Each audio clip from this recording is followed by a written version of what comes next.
No voy a parar hasta que me cojas el teléfono. No va a parar hasta matarte, ¿no lo entiendes? Ese es su único objetivo en la vida, tú. ¿No entiendes que no puedes huir de mí? ¿Qué vas a hacer si vienes? ¡Cállate de una vez! Pero si has dicho que íbamos a hablar. No quiero hablar ahora. Ahora no quieres. No, ahora no.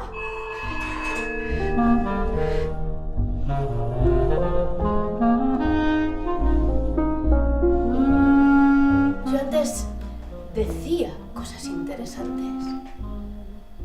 Pensaba cosas interesantes. Mamá, ¿qué más da un teléfono?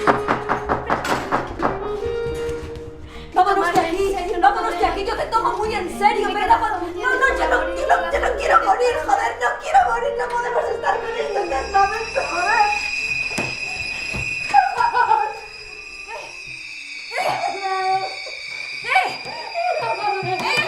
¿Qué haces?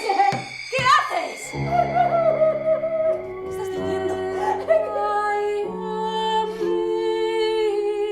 Yo estaba desesperada, necesitaba hablar con usted. Mi vida estaba en sus manos, señora jueza.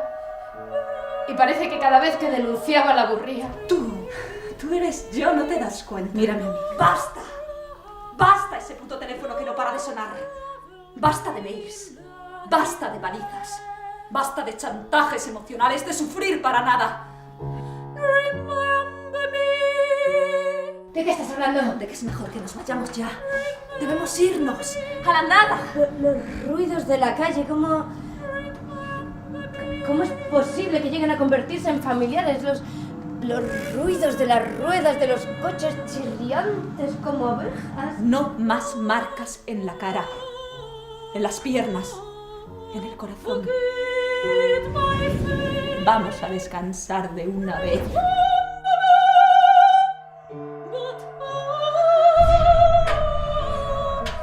Necesito respirar.